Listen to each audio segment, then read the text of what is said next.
لوگوں کے ساتھ ملاقات کے وقت آپ کا چہرہ کھلا ہونا چاہیے، چہرے پہ خشونت، چہرے پہ رعونت، چہرے پہ سرکشی کے آثار، تکبر اور غرور کے آثار یہ کسی بھی انسان کو زیبا نہیں دیتے۔ تکبر صرف اللہ کی شان ہے، اور اس کے اسماء مبارکہ میں سے ایک اسم مبارک متکبر ہے۔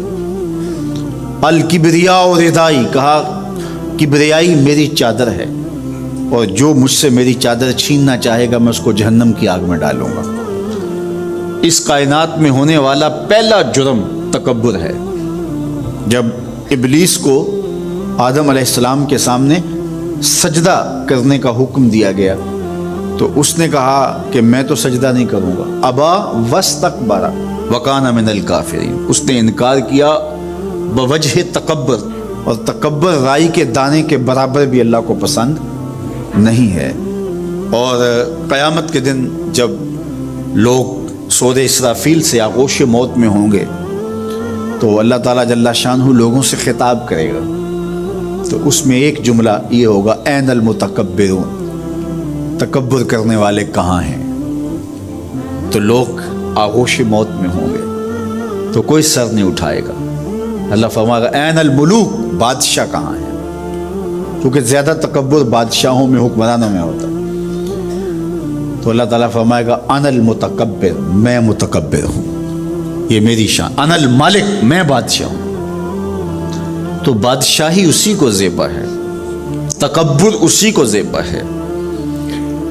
تو نصیحت کرتے ہوئے فرمایا ولا تصعر خدک للناس، لوگوں کے سامنے اپنی گردن کو، اپنے چہرے کو، اپنے رخسار کو ٹیڑھا نہ کرنا۔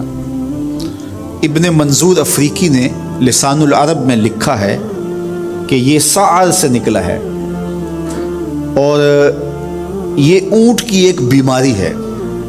جس طرح بندوں کو لقوہ ہو جاتا ہے، اس کا منہ ٹیڑھا ہو جاتا ہے، تو اونٹ کو ایک بیماری لگتی ہے، تو جب وہ بیماری اس کو لگ جائے تو اس کی گردن ٹیڑھی ہو جاتی۔ تو عرب کے محاورے کے مطابق قرآن نازل ہوا ہے، تو اشارہ کیا کہ جس طرح اونٹ کی گردن ٹیڑھی ہو جاتی ہے تو تکبر کی وجہ سے تمہارا چہرہ بھی ٹیڑھا نہ ہو جائے۔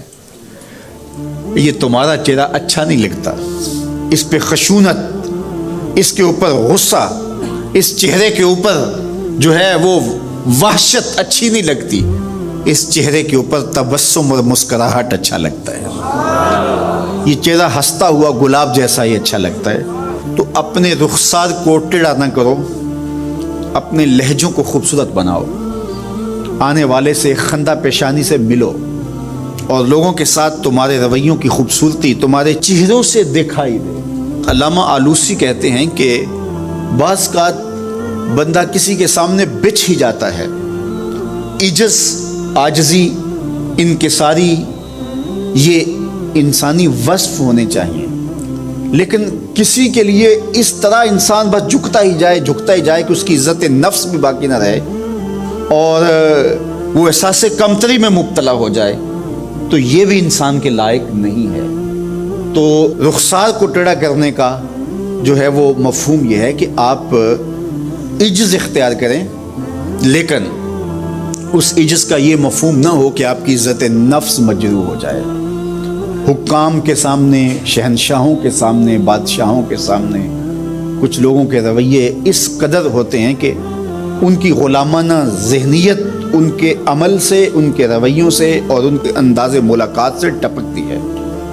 تو جب آپ کسی سے عجز کے ساتھ، محبت کے ساتھ پیش آتے ہیں تو وہ اپنی جگہ، لیکن اس کے اندر تجاوز ایسا نہ ہو کہ آپ کا رخسار ٹیڑھا ہو جائے۔ مطلب کیا ہے کہ آپ حد سے نیچے گر جائیں اور اپنی خودی کو بھی بیچ ڈالیں، تو اس سے بھی منع کیا گیا ہے۔ تو ان دونوں کے درمیان بیلنس رکھیں، تکبر میں بھی مبتلا نہ ہونے پائیں اور احساس کمتری میں، اور ایسا عجز جو آپ کی خودداری کو بہا کے لے جائے اس میں بھی مبتلا نہ ہونے پائیں۔ وقار کے ساتھ، ادب کے ساتھ، محبت کے ساتھ لوگوں کے ساتھ پیش آئیں۔ کچھ لوگوں کی عادت ہوتی ہے کہ وہ بہت زیادہ چیخ کے بولتے ہیں اور بلند آوازی سے گفتگو کرتے ہیں۔ یہ عادت بچپن سے انسان کے اندر پیدا ہو جاتی ہے، پھر آہستہ آہستہ یہ زندگی کا حصہ بن جاتی ہے۔ پھر وہ اپنے آپ کو روکنا بھی چاہے تو روک نہیں سکتے. اس لیے بچوں کو اس سے منع کر دینا چاہیے کہ وہ چیخ کر نہ بولیں, چلا کر نہ بولیں, درمیانی آواز سے گفتگو کریں. تو کہا اپنی آواز کو پست رکھو.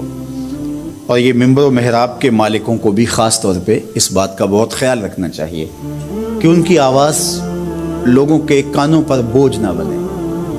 آج کل تو یہ ساؤنڈ سسٹم لگے ہوئے ہیں, اور پھر ماشاءاللہ کچھ لوگ تو یہ ایکو کا بھی ضرورت سے زیادہ استعمال کرتے ہیں. سنجیدگی کے ساتھ, متانت کے ساتھ بات کرنا, سنجیدگی اور متانت کے ساتھ بات کو سننا, یہ شریعت کے آداب ہیں. جب کسی سے ہم کلام ہوں تو آپ بھی بلند آواز نہ ہو, اور دوسرا وہ اس کا جو جواب دے رہا ہو اس کی توجہ بھی بھٹکنے نہ پائے, وہ اپنے احساسات سے یہ بات بتائے. اور کہیں جواب دینا ضروری ہو تو حرج بھی نہیں ہے. آواز کو معتدل رکھو, خوبصورت رکھو. تو جس طرح بولنے کے آداب ہے اس طرح سننے کے بھی آداب ہیں. ویسے ماہرین کہتے ہیں کہ تیز آوازیں بندہ پونے گھنٹے سے زیادہ نہیں سن سکتا, یعنی اس کا سٹیمنا جو ہے وہ اتنا ہی ہے کہ وہ اتنا سن لے. برداشت کر لے اس کے بعد وہ تو الگ بات ہے, لیکن یہ ہے کہ وہ جو آسانی کے ساتھ سن سکتا ہے اتنے ہی سن سکتا ہے. تو اس لیے یہ جو لیکچر بھی ہوتے ہیں جو دنیا کی بڑی یونیورسٹی ہیں وہاں بھی انہوں نے لاکھوں روپے دے کر کے دنیا کے ماہرین بلائے ہوتے ہیں مختلف مضامین پر, لیکن پیریڈ کا دورانیہ یہ نہیں ہوتا وہ 3 گھنٹے کا لیکچر دے رہے ہیں. انسان کی جو ہے وہ ایک کیپیسٹی ہے, اس سے آگے نہیں وہ بڑھ سکتا. اور مجھے بتائیے انسان کو بنانے والے سے بہتر کون بتائے گا؟ قرآن بتاتا ہے, کیا بتاتا ہے؟ وغضض من صوتک, اپنی آواز کو پست رکھو. باقی اس کے الگ احکام ہیں کہ اذان دے رہے ہیں, آپ کسی کو پکار کر رہے ہیں, جنگ میں رجز ہے یا کوئی اور بات ہے. ابھی لائٹ چلی جاتی ہے اور دور تک لوگ بیٹھے ہیں تو مجھے لامحالہ طور پہ اونچا بولنا پڑے گا. میری آواز اونچی ہے تو میں کوشش کروں گا آخری شخص تک آواز پہنچے, وہ ایک الگ بات ہے. لیکن اب یہ آواز ایسے ہی سب تک پہنچ رہی ہے. تو ان آداب کو جب ہم سمجھتے نہیں ہیں تو اپنی بات کو اچھی, کچھ لوگ سمجھتے ہیں کہ زور سے بولیں گے تو لوگوں کے اندر بات اترے گی. ایسا نہیں ہے, بات زور سے بولنے سے نہیں اترتی, بات دلیل سے اترتی ہے. رومی علیہ رحمہ فرماتے ہیں کہ بادلوں کے گرجنے سے نہیں, پھول کھلتے ہیں بارش کے برسنے سے.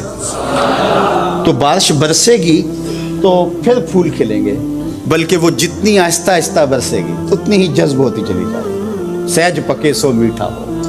اس لیے اپنے لہجوں کو خوبصورت بھی بنائیے, اپنے لفظوں کا انتخاب بھی اچھا کیے, اور اپنی آواز کو پست بھی رکھیے. لوگوں کے کانوں پر آپ کی آواز بوجھ نہ ہو.